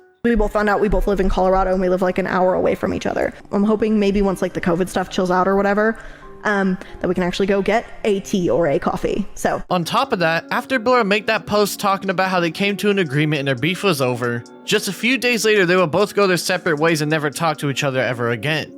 Madison would go on about how she was used but has since moved on while thanking people for reaching out to her, and things would end off shortly after saying her final word on the matter. And I realized I was completely used. She gave zero shits about me. It wasn't a women supporting women. We're being so mature about this and moving on for the greater good. It was just a larger creator taking advantage of a smaller creator, using her power to threaten me by making not only a live stream, but multiple videos about me for me just trying to defend myself online. Then to get me to do what she wanted, she pretended to be my friend. And the second it all didn't work out for her, she cut me off and just threw me to the side, literally in the trash. While what Madison talked about is stuff that we already knew about, hearing it from the person involved makes the story so much more interesting to witness, and showing the finer details on how they were speaking with each other in DMs was something that was very appreciated to see. It was clear that in hindsight she figured Blair was playing her in whatever way she could, and even while speaking with her she was trying to intimidate her by bringing up how on Instagram she tagged her location and that's how she found out they lived close to each other. While in most circumstances a recommendation for someone to untag their location is seen in good faith, we know how Blair likes to operate online, and it was pretty obvious this was intimidation disguised as genuine advice. Now, I've been seeing people say that Blair doxed Madison, but to be fair, Madison did admit that she sometimes shares her location online, so while what Blair was doing was definitely snaky and manipulative, it's still technically up in the air as no one truly knows if Blair was being genuine or not, but given all we know, she probably wasn't being genuine if you ask me. And I don't publicly share my location that often. I've shared a few times that I live in Colorado. I haven't shared like the specific city. Either way, the fact that Madison's experience with Blair was now being told by her to her massive audience and the many others keeping up with the Illuminati situation, it was clear that things weren't slowing down anytime soon. YouTuber Savannah Marie would post a podcast-style video talking with Madison about Blair that same day, going to show on more information about that one time her writer got access to her Facebook group to get info to use in a video they were working on, a video they eventually produced as seen by the thumbnail on the right in this image here. The mod team would be informed of a writer of hers trying to join the group, so they denied him access, only for him to email why he wasn't let into the place, much to his confusion. He would request again, and this time get in after another mod who wasn't made aware of him accidentally approved it, going on to make a post asking for info and scanning through the place for whatever he needed. He would get kicked out within the hour and be told why they don't want him in the group, basically being that he works for Blair and they don't like her and how she goes about getting info and how she's against their movement and similar statements. They would also go on to show how they were credited by their Facebook page link only, which if you want to debate about what is and what isn't proper credit, be my guest. While we talked about this situation already, getting more info on how things properly went down is always important to see. The rest of the podcast isn't too important itself, with them spending the runtime mainly talking about their opinions on Blair and how she tends to operate weird online. Really hurt the most is that I ended up getting a cease and desist letter from Black Oxygen Organics for my involvement in all this. So I tried to reach out to Blair. I just wanted to kind of have the full story, like who are they reaching out to? Who are they trying to bully into submission, you know? And Blair had her DMs turned off, so I didn't have a way to reach her. Ozza posts an update on August 23rd that he's still working on a video about Blair, but she started to go legally after his home, posting a GoFundMe to help him out in the meantime. The GoFundMe would be a success as he's gotten just under $50,000 despite asking for only $4,000, showing that things are looking quite fine for him in this case. On September 1st, she would also get caught paying for a comment bot as the account directly states it's all open for payment, which is pretty funny. Oz notably was still working on stuff behind the scenes, and while the new stuff coming out about Blair weren't making things any better for her, people still wanted some sort of video response as he was one of the closest people to her who hasn't made his own video on her yet. This would change on September 16th as Oz would finally upload a video about Blair, albeit more so as an update to tell people what's currently going on. He opens up stating that he'll have to pause production on his video about her for a moment and gives his audience a quick rundown on how things blew up in her face, stating that she's taking things to the courts now that her reputation was ruined. iilluminaughtii has taken this to a legal front, using the courts because of how poorly things went for her on the internet. He would then talk about how they used to date each other for a good chunk of time and how he had to separate the relationship drama and the public drama apart, how things will most likely end up in a courtroom due to how Sue happy she is, and that she set his home to foreclose just before Christmas to rub salt into the wound. For full transparency, which will be explored more in my future video, Blair and I dated. We were a couple for a decent chunk of time. What I can only describe as retaliation from the person who's my ex, former employer, and prior colleague, Blair is in the process of currently foreclosing my home. Because of this stress of Blair taking my home from me, I need to pump the brakes and change directions so I won't be homeless come Christmas. Because that's when Blair set my home to foreclose, right before Christmas. And yes, Blair has the power to set the foreclosure sale. Oz would then say he plans on showing alleged, white-collar crimes Blair committed in the video he's making, before going into detail on how she would push him to take loans and such as she had bad credit when they first started dating. At the time, Blair had bad credit, so all of the purchases, loans, everything was being placed in my name. This included the car that she purchased then revoked from Wonderstruck. I was on the loan as a cosigner only because of my credit at the time. Eventually though, the financial responsibilities that I incurred would stack up on me, building a mountain of monthly debt that would lead me into several financially tight months, and eventually just breaking. He would then go on to ask her for help due to this financial burden building upon himself, in which she would start to use it as a chip against him in order to make him feel bad, telling his friends and family and such how bad he was with money. He would then go on to say how she and her lawyer got him to sign documents where he would agree to pay off her debt, in which he would express his regret for not questioning any of this when it was all happening. Blair would bring me to her lawyer's office, put me in a room alone with the two of them, with papers in front of me. Papers which I foolishly signed for a myriad of reasons, ranging from Blair expressing that this would mend our relationship, that it was the right thing for me to do, that this would also protect her legally and prevent her from getting into trouble with the IRS. The rest of the video is talking about how she had him sign a deed of trust and basically explaining like how just with Wonderstruck, Blair has a habit of taking advantage of young men, be it for financial or other reasons, also adding that the GoFundMe is for him and his own stuff and not to help her out in any sort of way. Documents show that Oz signed that deed of trust back on January 3rd that very year, and that on August 22nd she would go through and start the foreclosure process by sending in a notice of election and demand file. People will find out that Blair did set the foreclosure date just before Christmas, as it was on December 20th. On October 4th, YouTuber FPS Diesel will drop a video going through Blair's Discord server on a much deeper dive than most people have done thus far, confirming the existence of a Google Drive she uses to store dirt on people with, something that people heard rumors about in the background but finally got hard proof of now. She would talk about how someone had been stalking her and how she had to get a concealed carry license because of that, and talk some more about how she's a really big fan of food. She even goes on to talk about how she used a server renting company to render videos quicker, but there was a fire in the warehouse, only for it to turn out this was a crypto farm that Oz talked about beforehand but now had evidence of existing. What the business actually was is a crypto farm. Here's a quick clip of Oz being, zapped. Diesel also goes into detail about Blair and her candle company Nox Vesta that she ran with her sister, going on to talk bad about her in her server, which is just really unprofessional to do about any business partner, especially if it's your own sister and if it's to fans and not other business people. She would also say that her sister might have committed insurance fraud and just talks about a lot of personal stuff that fans really don't need to hear about, before getting into the recent stuff and her showing disappointment for her old podcast she was on for dropping her over what she says are lies to mislead her remaining fans. She would show her dismay for them labeling her as a landlord as if that matters, before talking about Wonderstruck and trying to misconstrue an edgy joke he made as him being a Nazi sympathizer, which is just nuts to read. Blair would even talk bad about Oz and try to paint him as a villain in her server, saying how the law is totally looking to be in her favor. She would go on to talk about how she's bleeding money now that everything is going on and she had to lay off a couple employees, saying she's only getting $600 a month towards her own paycheck just to keep things rolling. And at one point her Discord mod Allie would confirm she saw the cease and desist that she sent to Oz, meaning she's showing people not involved in the legal case some pretty serious sensitive information. She would go on to say that maybe she should write a book about being cancelled one day and purposefully twist Oz's video he made just a few weeks prior, with Diesel even sharing a piece of a Patreon exclusive call he joined into one night as his video ends.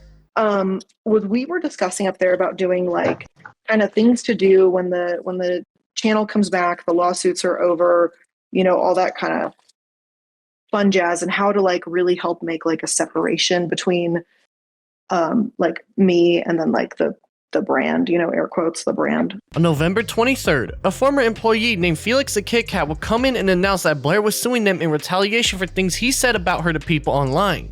It turns out they were the one who she originally had to try and find dirt on Click way back in the day, and Click himself would come out on Twitter to support him and say that they were the one who originally gave them the proof that she was the one running the Doobie Schmertz account that she was slandering and harassing them with. A few days later, Oz would announce he was doing a live stream to help get the money he needs to survive the attempted foreclosure, in which after just about an hour of streaming, he would easily double what he needed to save his house, showing that people are doing whatever they could to support him and those Blair did wrong in this world. Things would only get worse for Blair as on December 2nd, Hbomberguy will upload a video on his YouTube channel talking about YouTubers who plagiarize heavily in their content, with one of those people being Blair herself, showing a multitude of examples of this in multiple videos of hers. It includes injecting mice with measles virus. He injected mice with measles, extracting their white blood cells, extracted their white blood cells, and injected the stuff into pregnant goats. He became a fellow of the Royal College of Surgeons in 1985 and a year later was awarded a Wellcome Trust traveling fellowship to study small intestine transplantation in Toronto, Canada. Dr. Wakefield returned to the UK in the late 1980s where he began to devote more time to research. Oh no, there's more. Joining the Royal Free Hospital in London, he worked on the liver transplant program and in 1996 began researching bowel disorders, autism, and the MMR vaccine. According to Keith, Billy's team really wanted to do tents, so what I did is I took my wife and we tried to sleep in a tent for one night, and it was so terrible. This is why the video has all these ugly filters. What Blair is doing is so obviously stealing that YouTube would notice, so she had to put bisexual lighting over all the footage she got from the documentary. Whoever's making these videos is fully aware what they're doing is unacceptable and is purposefully working around the systems designed to stop them doing it. He would also show her being manipulative when trying to say how he was twisting things in his call out from almost a year ago now, showing yet another example of her manipulative nature. However, in his own video, he shows where I'm audibly quoting a direct line from the documentary, and even visually you can see it on the screen with the quotation marks. A direct line from the documentary? The video says it's from a lawsuit with the FDA. I have to admit, this is some pretty clever sleight of hand. She's showing specifically the one section where she technically is quoting something. At the time of recording, it was really obvious to me that it was a citation of the documentary. You know she's pretending to quote a lawsuit while actually reading someone else's words, but the audience watching doesn't. Her official response on YouTube has way more views than the Twitter video she's responding to here. More people have seen a manipulatively framed single image from the video than the video itself. He would also upload a video on his second channel about her 3 days later, mainly just talking about some stuff that didn't make the cut, doubling down on how she clearly doesn't know what she's talking about in her videos and is just regurgitating what she watches verbatim under the guise of proper research. Maybe you remember hearing the joke that white people love camping unless it's a surprise. Well, I know where you heard it. Man, white people love camping unless it's a surprise. Trying to build a city within a city. We were building a city within a city. Cash flow was also becoming an issue for those on the app development side of things, with one employee claiming their favorite Friday topic was consistently, did you get paid and was it the right amount? Friday afternoon, our favorite topic is, did you get paid and was it for the right amount? Soon after Hbomber dropped his videos talking about her, she would turn off all the comments on everything on her channel, including her community tab posts, showing she was well aware of what was coming her way. Oz would even go on to confirm a few weeks later on the 19th that he was officially out of foreclosure proceedings and that things are starting to head in the right direction for him, thanking those who were supporting him and what he's been going through. Now, Blair had been posting on her channel throughout all of this, and she would give people a belated Christmas gift by uploading this video talking about disaster relief on December 28th, a video where something rather peculiar happens as she's talking about what's going on. But what about other storms? And why does this keep happening?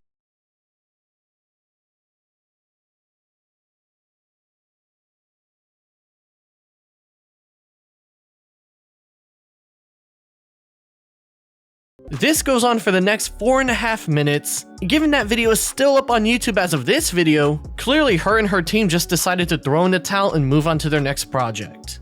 Now I'm going to point out here right now so things don't get twisted. There has been a lot of legal stuff that Blair has gotten herself into recently, and there are a metric fuck ton of legal documents out there going through each and every detail of what's going on. While it's certainly interesting to read, for brevity's sake I'm going to go through it in a much more concise way as to not waste your time for hours on end and just stick to the facts, as well as to not overload you guys with information that we realistically don't need to see too much of to understand what's going on here. Now let's get right into it and see what's up. YouTuber Mad Catster is a lawyer who has been going in and making redacted versions of the legal documents for people to see, including breaking down info like how Blair is suing 3 people for defamation currently: Felix, Wonderstruck, and Oz Media, going into more depth about this in his video on December 10th.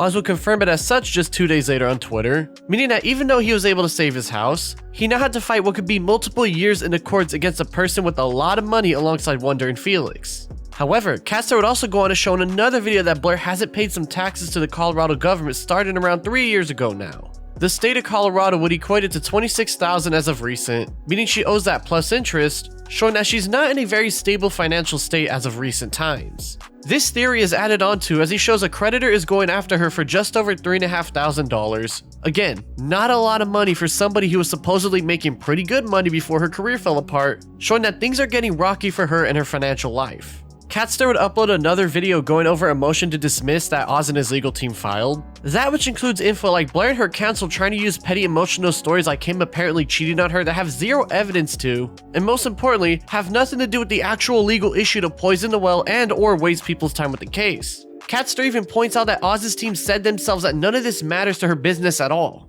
None of the alleged statements by Oz regarding Blair are plausibly defamatory. The amended complaint is so lacking in essential details, including exactly what and in what context Oz said anything, that it fails to state a claim upon which relief can be granted.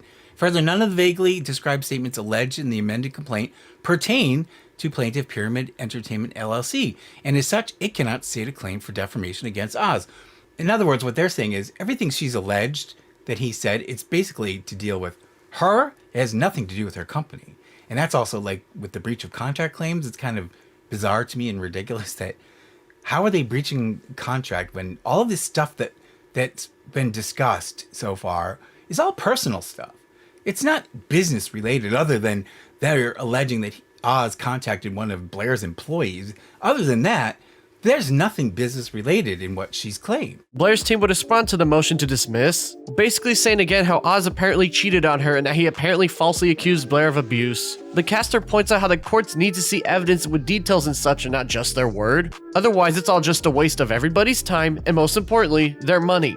Caster will continue on showing people how almost the entirety of Blair and her legal team are just throwing emotional stuff at the wall and bringing things up that don't have anything to do with her business, but rather her herself and her personal issues, with Oz's team's response basically saying that they're saying a bunch of nonsense with no evidence so the case should be dropped. He would go on to give his opinion, saying that he believes the case should be dismissed because Blair has been given the chance to back up what she's saying with evidence twice now but has not. Also saying how he disagrees with the judge giving her a third chance, but that it is what it is as they have the final say. Her attorneys had 2 chances to get the allegations set out properly, and they didn't do it. Now the court is being incredibly lenient, giving her a 3rd chance to come up with the specifics. I don't agree with it, but, you know, it's the judge's decision. Everybody has to abide by it. Catster uploaded an update about Blair's case with Oz and show how she was given 2 weeks to file her 2nd amended complaint but was a week late, only for the judge to let it slide for whatever reason they had. This new complaint has stuff inside it like Wonderstruck and Felix being added to the list, alongside a story about how Oz needed 6 months of mortgage payments from her or he will lose the house, in which Blair says that she doesn't remember because she was on payments at the time but that her sister and friend apparently do, with the story sounding really suspicious to anyone reading it. Apparently once she was off the painkiller she regained the ability to retain memories, and that apparently Oz started to neglect her before coming to an agreement where he was now supposed to pay off the mortgage he supposedly wrongfully forced her into. There's some stuff about their personal issues that again have nothing to do with her business and is just their romantic life supposedly falling apart behind the scenes in dramatic fashion. But truth be told, both this and the last story sound like a bunch of horseshit given there's no evidence and just hearsay, and that's not to mention again just how sketchy they sound in general. He will go over one of the final changes, and again points out how there's a lack of specific details like we've been seeing. After this incident, Oz contacted another Pyramid employee and attempted to harass her into disclosing private information about Blair so that Oz could exploit it publicly. Okay, how do you know? And exactly what did he say to her and when was this? They still don't give, again, lack of specifics here. Now, while there was a bit more talked about that wasn't too important, he would now move on and start to talk about Wonderstruck's situation, showing that Blair's team said that he planned to fully move with their car, with Catster pointing out that there's no specifics as intent to move isn't the same as already fully moving in with their property. She doesn't have proof that he's actually moved. Intent to move is not the same as moving. The act of actually moving and relocating the car to Texas is what would breach the agreement. It doesn't sound like he had done that yet. They were then going to say that Wonderstruck and Oz made a plan to get revenge on her, stating how Wonder made a bunch of Twitter threads talking bad about her online to tarnish her name in business. Catster would then get into the new situation on how Felix apparently broke his contract with Blair after she tried to get him to find dirt on Click as we saw prior, in which he points out that Felix wasn't under her employment at the time he did that, meaning that he couldn't have broken any kind of contract because he wasn't even working for her yet. He wasn't under her employment at that time. He didn't work for her at that time. The NDA that he signed after these things happened doesn't cover prior personal communications. So I don't understand still why she's putting this in here. He shows how her team is trying to put this massive loss of income on Oz when in reality it's far beyond him, clearly trying to convince the judge that everything is Oz's fault somehow. There's also a part where they claim that Wonderstruck was trying to say she was committing wage theft, but he never explicitly said that, but was rather questioning where the money went that he believes he's owed. They would start to talk about the car rental situation between Wonder and Blair, in which he points out how they're trying to imply that he was trying to move out of state with the car before the first payment was even made and that she was legally able to repossess it. They would then go on to try and pin the lost money on Wonder, but again, this is far beyond just him, but rather pretty much every one of her old fans refusing to watch her videos now. They would go into Felix and say he made negligent and false statements about Blair and say they served papers to an old address to someone that looked like him, that which doesn't really matter at all to begin with. They were going to say that he made her lose a whopping 95% of her revenue compared to the year prior, and tried to pin it on the tweet he posted when he said that she was suing him, which again is a feeble attempt to somehow shift the internet's actions to refuse to watch her content anymore onto someone else. They would then try to say that Felix was defaming Blair when he showed that screenshot of her trying to find dirt on Click, but this is obviously a long shot as he was just trying to show the truth as to what was going on rather than lying about her. Some more things about monetary damages and stuff will come up like we've seen already, but y'all get the point, so I don't need to go too deep into it. They also say her video cost her a bunch of money, but y'all get the point already, I don't need to go that deep into this. Felix and his team would file a motion to dismiss because, as we just learned, Blair had him hunting down for dirt on Click before he was an employee, meaning that he couldn't have broken any documents he signed because he did this before he was working with her. I don't need to go into much detail on this one again. It's pretty obvious by this point her case against Felix is looking to go literally nowhere because of their lack of anything substantial, but the courts keep playing around with it, so it is what it is. Oz and his team would file another motion to dismiss, now pointing out how Blair and her team are using slap tactics to drag things on, with slap basically meaning the action of dragging things out in the hopes the other team runs out of money in court before things go any further. Anti-slap, people file these lawsuits to try to shut up their critics and try to cause them to expend all kinds of money to fight this frivolous lawsuit. And so the law provides that when that happens, and it's proven by the defendant that this is a frivolous lawsuit meant just to shut them up, they're entitled to recoup their attorney's fee. The request would point out how Blair and her team didn't add anything of substance in their Second Amendment and added new things that weren't relevant at all to try and poison the well, with Catster explaining at the end how in his opinion none of this will go through because she keeps wasting time with the courts. Not only is she not putting forth viable claims, she's still not doing what the court ordered her to do. She still hasn't provided exactly what the hell she's talking about in order for the court to make a determination of whether her claims are potentially valid claims. And so at this state where we've now got 3 versions of the complaint that all are deficient, the court needs to just dismiss the whole thing. And I think that In my opinion, I think that's what the court is going to do. Blair and her team would respond to Felix's team saying how her trying to get him to find dirt on Click was a work conversation when it wasn't. And y'all already know the rest of them trying to convince how it was work related and it falls under those contracts and whatever when it doesn't. It's kind of just a massive case of coping at this point, and clearly just Blair using the last of her money to try and get revenge on those she deemed did her dirty. And honestly, if you were to ask me personally, I think none of this is gonna work in her favor and she will run out of a lot of money that she needs right now to kind of just live her life out. But hey, she can do whatever she wants with it, but so far, it is not looking good in her favor. As you can probably see, the whole Blair situation is technically not over yet. While the Illuminaughtii channel is officially dead as she hasn't uploaded on it in a few months, she's still dragging things out in court against Oz, Wonderstruck, and Felix simply because she hates them. She was known to threaten legal action going as far back with her ex-boyfriend over 5 years ago now, and for years her threats to keep people from speaking up about her, cause as we just saw by some of those documents, she was making some serious money through her YouTube channel. I mean, just look at it right here. She made almost $75,000 in just 30 days in winter 2022. That is money I can only dream of making one day alongside yourselves. So her sue-happy nature for years was covered by this massive income source she built up. Of course, things aren't looking too hot for Blair as she's probably laid off all her staff at this point due to dragging things out in court. And the fact that this was all her own undoing just makes things so much more entertaining to keep up with. Normally, whenever I see someone get upset about how they signed a contract they didn't read over and regret it, I don't feel sorry for it because that's no one's issue except themselves. Except in this case, it's different, because it's pretty obvious Blair wasn't just giving bad advice to someone, as she was trying to coerce whoever she could into these terrible deals as a way to control them around her. Even though the Blair situation is still going on, we can tell that it is officially the end of the Illuminaughtii YouTube channel once and for all now that it's been a year since everything went down. This isn't like one of those normal 1 year later videos I make on people. No, this is quite literally the end of the entire Illuminaughtii brand itself, meaning we can finally get some peace and move on now that things are officially over.